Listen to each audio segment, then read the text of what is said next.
Now we have a very late entrance here for the leader of the Conservative Party, and Mr. Graeme Simpson. Now, Graeme, you're not actually a member of the Conservative Party. What makes you think that you're going to be able to be a suitable leader of the Conservative Party and a Prime Minister?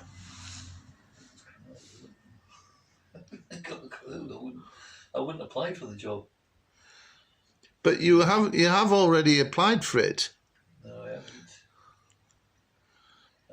Do you not remember when you went on stage with the hypnotist, and they said, have you ever wanted to possibly be in a more powerful job?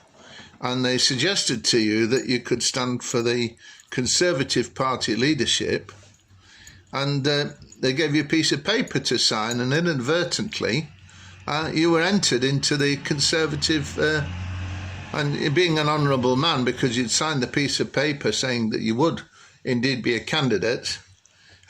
What could I bring to the office? Is that what you're saying? Yeah, well, I mean, what about that toilet roll that you're holding at the moment? I mean, can we expect any more than just being somebody that never being a lack of toilet rolls at number 10? I mean, what?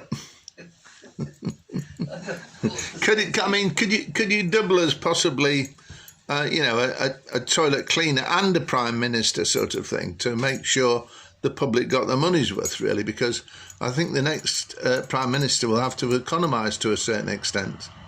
What's your toilet cleaning skills like?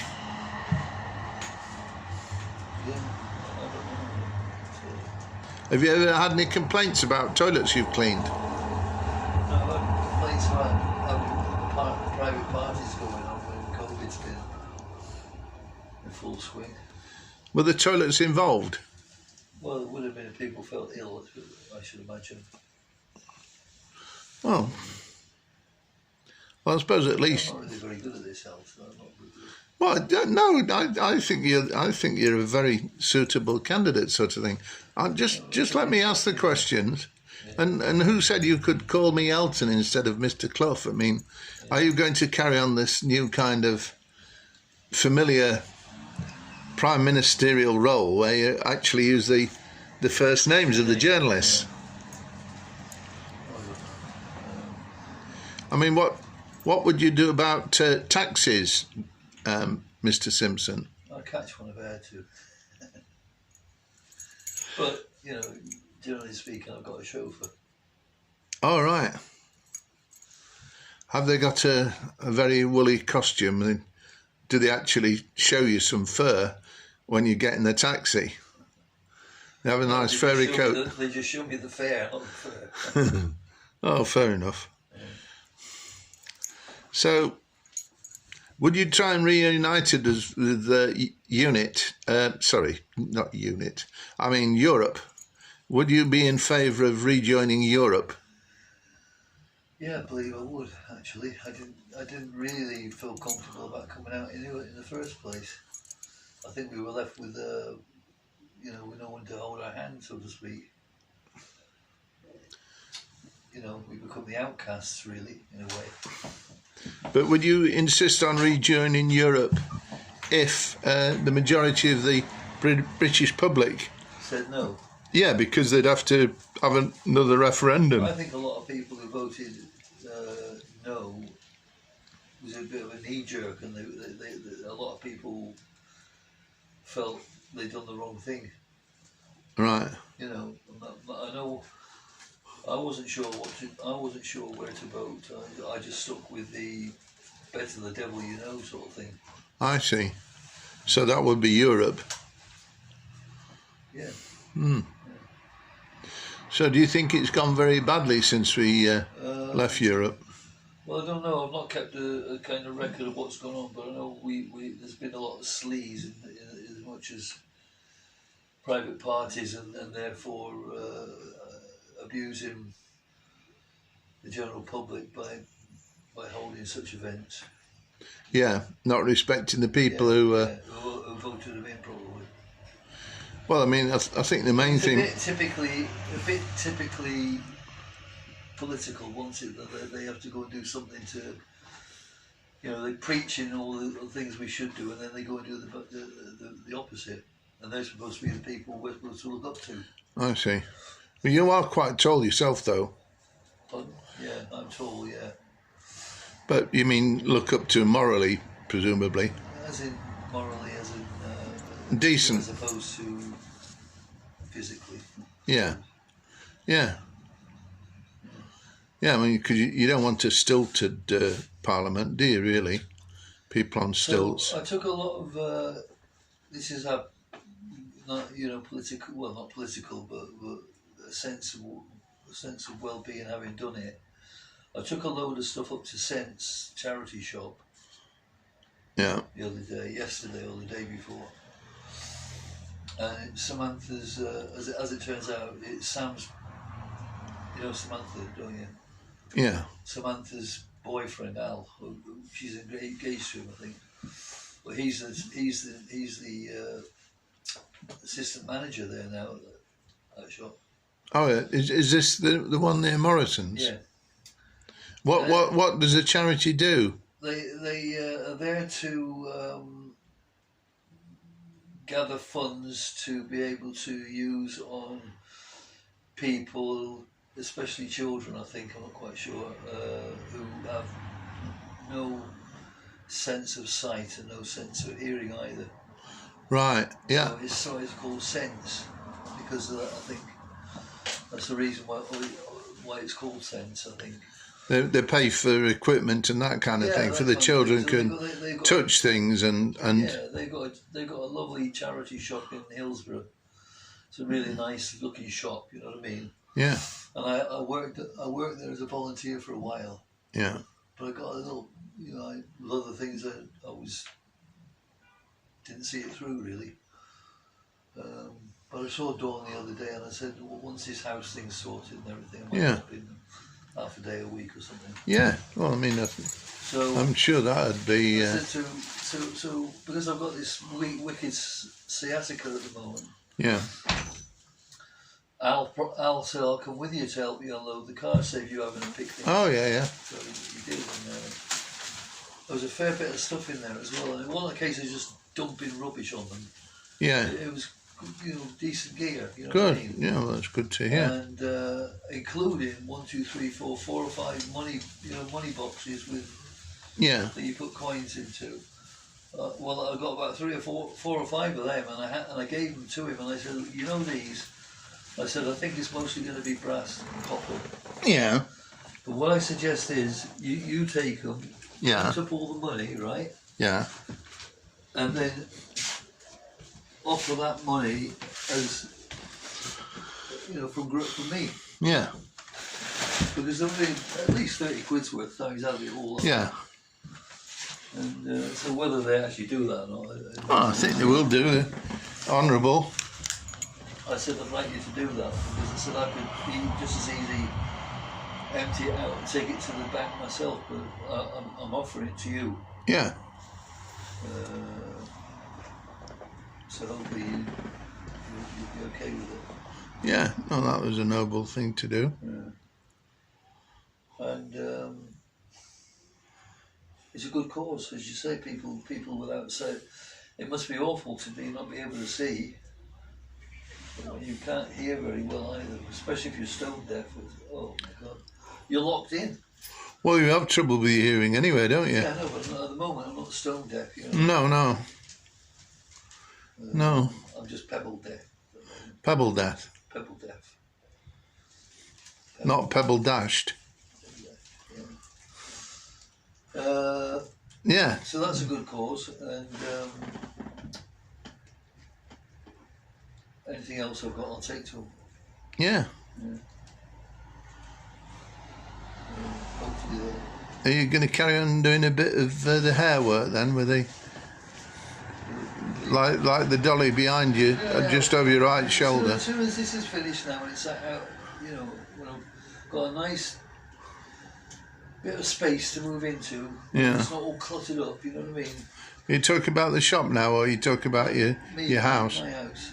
Then I'll concentrate more on hair rather than thinking, oh, but I could be going up to the allotment now, or I could be doing this. Yeah. You know. And just concentrate on the one thing instead of 2 or 3 things, and not Yeah. any of them. Yeah. So that's what my aim is. Although I would like to do a bit of Amdram, but Yeah. I don't know. I want to do something a bit.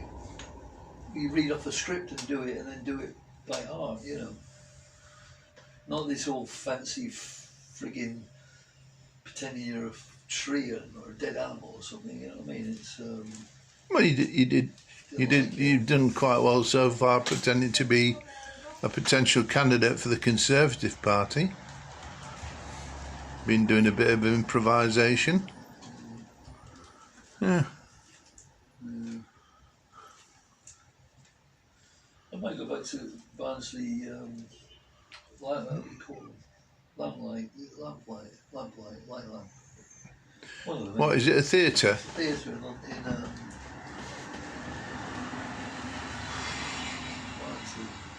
What is it?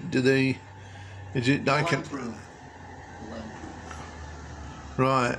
Do they... It's run by a lot of volunteers, basically. They're all volunteers, and they put on 2 shows a year. Oh, yeah. They do one at pantomime time. Oh, yes, they do. And they do one another time. Oh, yes, they do. And I went along once when I lived in Graeme. I was going to Penistone Radio, which I wouldn't mind taking that a bit further, but I wasn't really very good at it, I don't think. And what jingle would you do for Penistone Radio? Pardon me? If I was a newsreader now we're going back to Graeme Simpson, live from Penistone Radio. Yeah. So, come on, what's the jingle that for Penistone Radio? Oh, I can't remember what the jingle was he did for me. They did. They said pick a tune without vocal, without vocals in it, just a tune. Yeah. And I picked on part 1 of the show, the first hour. I picked out Eddie Murphy, not Eddie Murphy. I can't remember what they're called now. What was it called?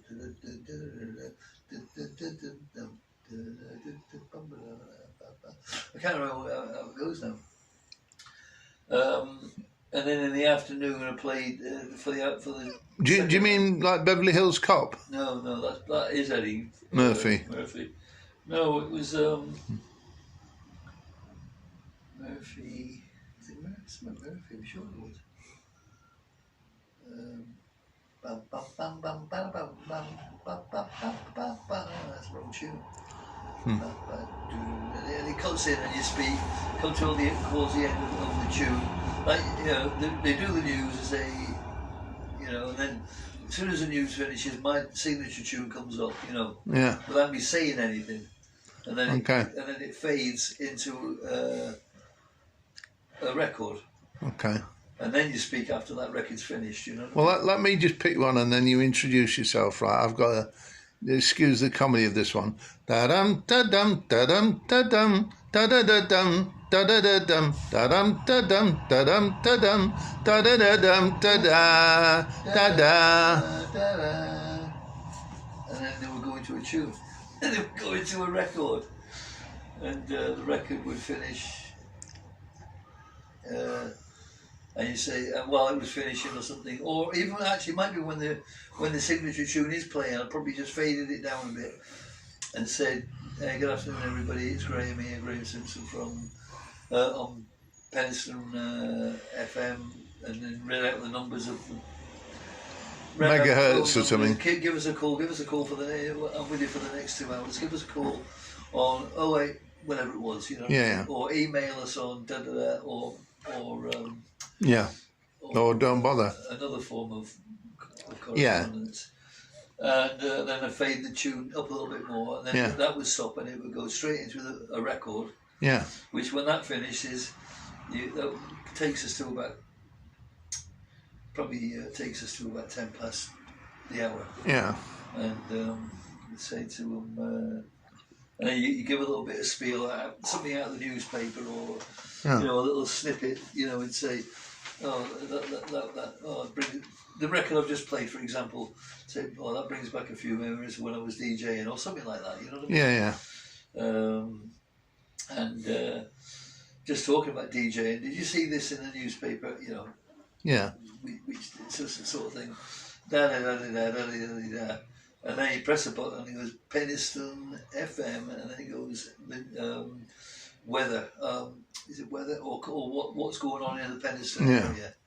So you'd read a couple of them out, and and it carries on. Yeah. You probably don't actually do that much speaking in that hour. No.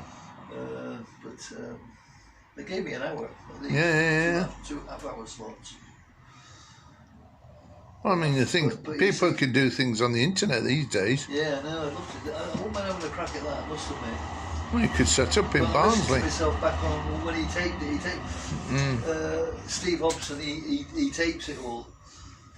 And he played it back to me, and I thought, oh, fucking hell, that sounds awful. Well, you have to warn people about your language. Well, now. He was off air and everything. I know, but I'm recording this now. I didn't say fucking. I know, but you've said it twice now. No, I do say it without knowing, I know. Okay. Well, unless you've actually got a fork and you really meant forking. No, you're right. You're right what you say. And you've got to make sure that you press the off-air thing when you don't keep the light on, because they can hear what you're saying, And then I run a little quiz saying who what was about something about this song or something about that artist. But when I listen back to it, my accent. Oh God, my accent is just awful. Yeah, but the thing is, you liked it, right? I mean, Martin. Well, that's it. It's what other people think. Martin in charge of the whole thing. Martin Dunworth or something. Well, not Dunworth. Somebody. He said I've got a good radio voice. Well, but he didn't say that because he considered your face considerably bad for television, though. No, he said you're quite ugly for television. No, don't believe him. I'm sure, if people were just going on looks, they might pick that Bradley Pitt over you, at least 51% of the people. Are you saying something, Asif? All right, and possibly, yeah. Just Asif's asking if you want something from Tesco. Oh. Right. Well, probably not a meal deal. A meal deal? Yeah, what do you want? Well, I've got one here. Have you? Yeah. Right, well, see what they've got in the bargain section. Yeah, I would be a bit more specific, please. Anything you can just eat out of the bargain section without cooking it. All right. What if they ain't got out like that? Well, I'll have to have something else then, a piece of fruit or something. Do you want a cheese sandwich or a tuna sandwich? Piece of fruit. Piece of fruit. Right. If they haven't got anything in the bargain section. Okay. Thank you very much. Cheers then. Thank you for that. You want out there?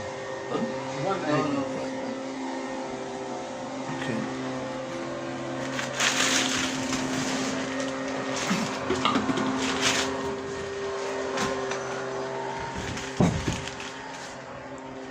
So we've just got the innovative doorstop.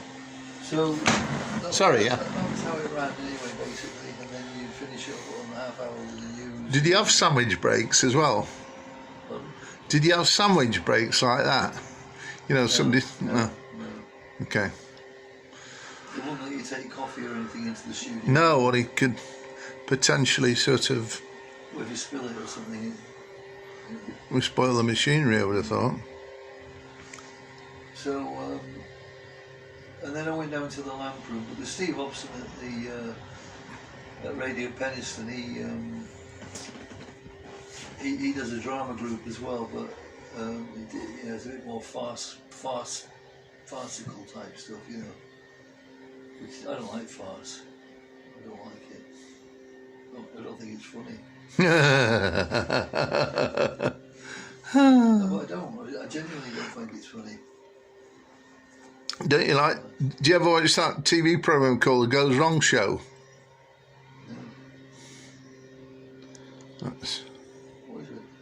well, it's about a supposedly amateur theatre group, and everything goes wrong when they're doing the show. Oh, right. So, you know, furniture falls apart and that kind of thing. Didn't know it, no. Yeah. So, he said to me, I said I thought about getting in touch with the lamp room, and he said they're all a bit stuck up down there, you know. Why did they make stuff out of with glue and everything? They know each other and everything, but he says he wouldn't want to work. He wouldn't fancy working there. Mm. He did run his own amateur dramatics in Darnell, apparently. I don't know why. Mm. And then I tried that guy, that Samuel Humphrey, whatever his name was, up in Burngreave. Oh, yeah. And that was the thing when we had to crawl on the floor, pretend we were a different animal. Mm. I couldn't do it. I just said to him, I walked away. I said, I'm sorry, mate. I said, I just can't do it. I can't bring myself to do it. Mm. Not because I'm thinking I'm anything special or anything like that. I just don't feel comfortable with it. Well, maybe they could have asked you to be an inanimate object, like a toilet roll holder. Well, in the end, I wasn't an animal object because I just sat on the chair and did nothing. He said, well, what? He said, I said, well, I was playing a dead animal.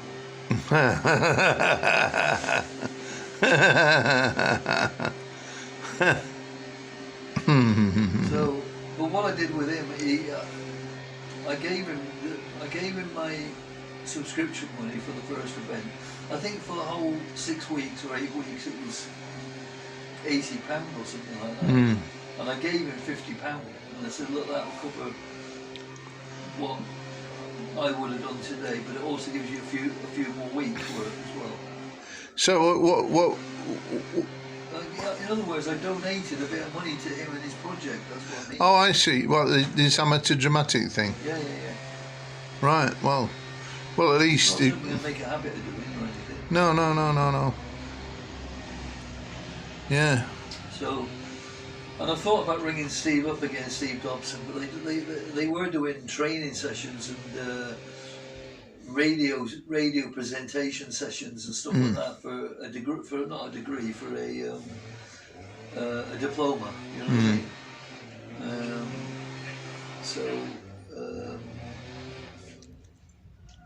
I did think about. He said, any age and all that kind of stuff. Yeah. I did think about going. I didn't go back in the end because Maz and Raz weren't very well, and Yeah. there was all that kind of stuff. Yeah. Well, maybe you'd feel more confident if performing with your voice rather than actually, doing a radio play or something like that. I mean, I thought about trying to do voice acting, but I don't think I'd be very good at it because of my way I speak. Mm. I know Alex was interested in looking at it and something like that. Mm. Well, you could have a quick go now, right? Just hold that tiger face in front of your head that's over there. So you don't have to put it on, you just have to hold it in front of you. You can no, just you've got too big a head to. Right then. So I'll just ask you some questions then. Just put your head behind it. You don't have to put your head in it unless you want to. That's it. Well, just have the head facing the. Unless it's an embarrassed tiger. Hold it up a bit higher, so it's a bit higher still. That's it. And as you're looking out the window, I mean, you can look out the window. Yeah. Get on with it then. Well, right then. Okay. Hey, because your shirt's quite stripy as well. So, Mr. Tiger, You've decided to become a vegetarian. No? What gave you that idea? Well, they keep asking if things are organic and that kind of thing. I mean, I don't really know what to say, Alan. well, just answer the questions, Mr. Tiger. What was the question? Keep your head behind the tiger. Yeah. So you've decided to eat organic, right? Yes, okay. Okay. So what's your favourite thing? I mean, you've moved into a new cage, haven't you, in Barnsley? But you haven't been able to fit the cooker up. But tigers don't have that much of a reputation for actually using a cooker. No, they generally eat the person who's going to do the cooking. Right. So. Because he's a man-eating tiger. All right. Well, what about women? I mean, have you got any? Tigress. Well, you can digress if you want, but I mean, what about eating women? I love to eat women. Or nibble on them at least. Well, they might not want to be nibbled. Well, can't you just stick with bits of carrot and pleasantly talk to the woman? She might be very friendly, and she might not want to be losing any of her bits to tiger teeth. Our normal diet is obviously meat based, such as wild boar, which is quite a favourite, and various other animals, especially deer, but they tend to be quite expensive. Well, are some deer more expensive than others? Which are the dearer ones? The dearest one is probably elk. Oh, yeah. But as elk don't tend to live in the same regions as we do, they're very hard to get. Is it? And this isn't really going anywhere at all, is it? Well, you've got to wait for the questions. I mean, if you're getting frustrated waiting for something to eat, I mean, you know. We're very good at biding our time, waiting for the right piece of prey to come past. Okay. So have you ever eaten a very unusual animal? I mean, what about a slug? No, I've tried a slug. Snail? No, I didn't like I rarely go into a French restaurant anyway. Caterpillar? I mean, when I say caterpillar... Well, that's a big road-moving truck. I can't manage that. Okay. Yeah, well, he might break your teeth, really. Could do. Yeah. Yes. I've only got the head left in my body from being eaten away by insects. Insects? Goodness me. Well, what kind of insects are they? Well, there was tiger moth. Oh, is that why you're a bit moth-eaten then? Maybe. Right, so what have you got any favourite restaurants in town, sort of thing, or No. favourite supermarkets?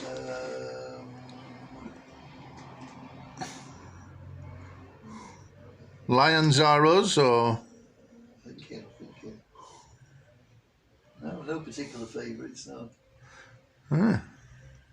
I'll get fed up with this now. what, being interviewed? Well, just go into the backyard and pounce on something and eat it then. All right, thanks, Mr. Tiger. Bye. Who did this anyway? Well, you've just done the tiger impression. No, who made it? I don't know, but you've dropped something now. Somebody brought it in. Yeah, thank you. Interview with a tiger. I wasn't very good, actually. Well, again, I think some of it was quite good, and people might edit it as well, sort of thing. Doubt it very much. Well, I mean, if I knew how to edit it, I might edit it, but I'm just going to put it all on, warts and all. Okay. So, yeah, ask me some more questions then if you want. Okay, then. So, how long do you think it will take to get all your furniture, etc., arranged at your new house? How are you going to approach it? Are you going to do one room at a time? Yeah, but I'm having to, because everything was dumped on top of each other in the living room, through into the kitchen and upstairs. To a lesser degree upstairs, I take things, probably working on the basis now, instead of moving something out of the living room into the kitchen, I take a box with me upstairs to the bedroom where I've got a bit more room, and then box from there what's going to go to charity. Yeah. And box it, and whatever's not going to charity, if it's rubbish, for example, then that goes in another box. And have you got plenty of strong black bags? no, I'm short of bags actually. Well, you could take some from here. Yeah. But I'd take one of the strong ones because, I mean, because my rock down here that's closing the door, it makes it easier to pick it up, being in that strong plastic bag. That's one of an artwork there by Phil Hutchinson, by the way. Are you going to do a painting and put? Are you going to do a painting and put it on your wall at the house? I'd like to be able to now that I hope I can do things like maybe do a bit of art or. Well, I've got a canvas if you want to take it with you. Like pardon? I've got a canvas.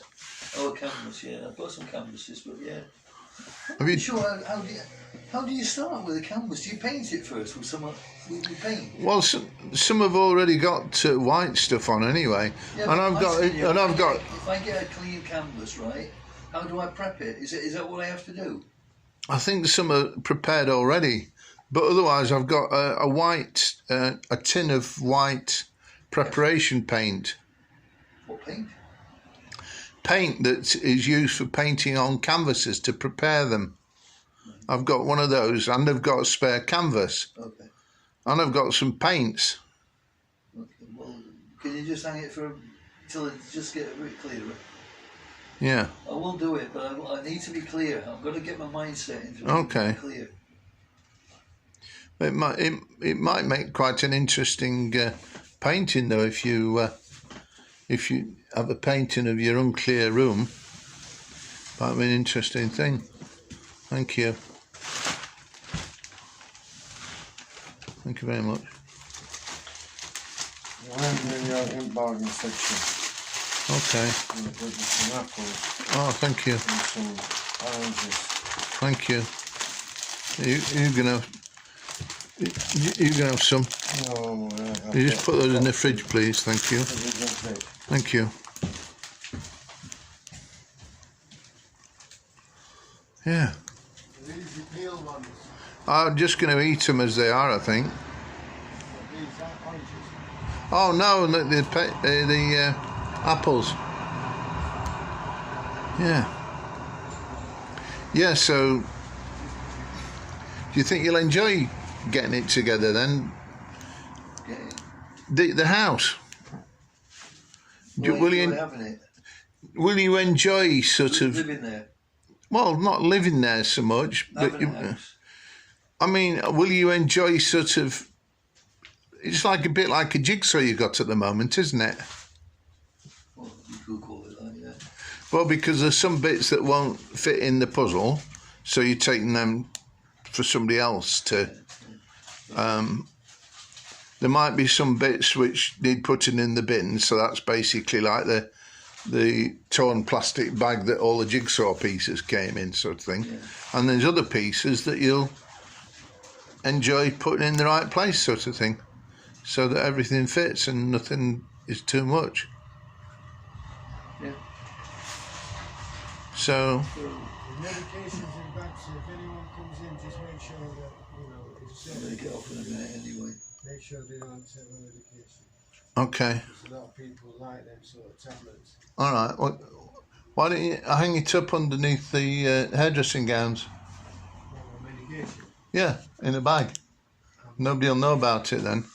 I don't know, let's back. Oh dear. I'm not messing about.